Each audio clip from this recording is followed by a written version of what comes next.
The war in the Middle East continues to grab headlines while it seems that the war in Ukraine is being sent to the back pages.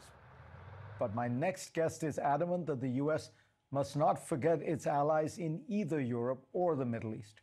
Bernard-Henri Lévy, a French philosopher, was in Ukraine over the summer, producing his third documentary from the front lines of the current war. This one is called Glory to the Heroes. It premiered this week in New York, DC, and LA.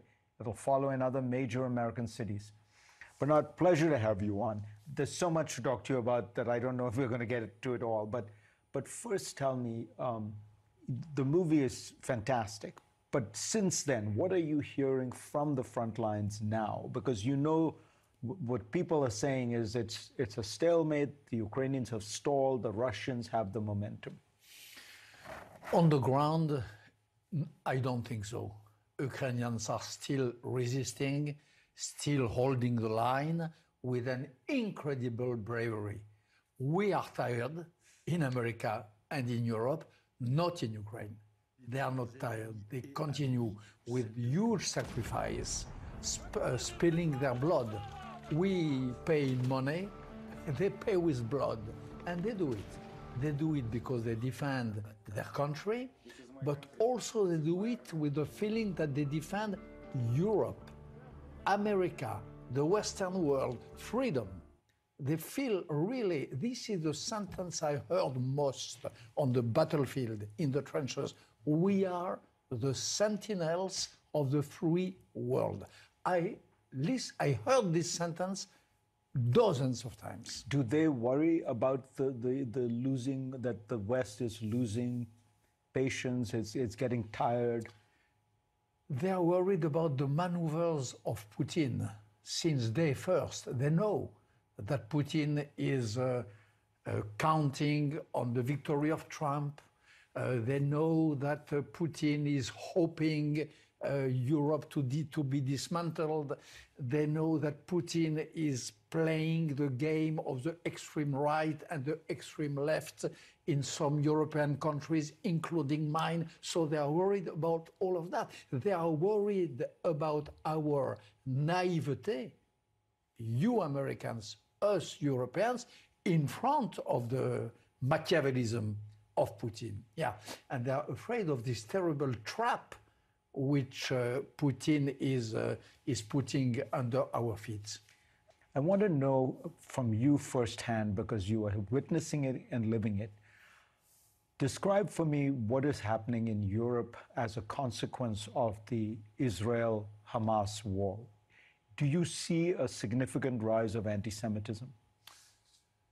I see it in Europe. I see it also in America. Farid, let's be honest. We all thought that America was vaccinated against anti-Semitism, that it was another shelter for Jews.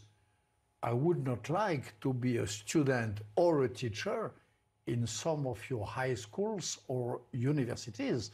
There is a terrible wind and wave of anti-Semitism going on in America, and the worst among the youth, which is really heartbreaking, who is for a man like me, who did fight all his life against racism and anti-Semitism, it's a sorrow.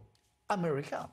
But tell me about in Europe. Do you think the anti-Semitism is all related to this Israel? Do you think it's the ghosts of the 30s rising again?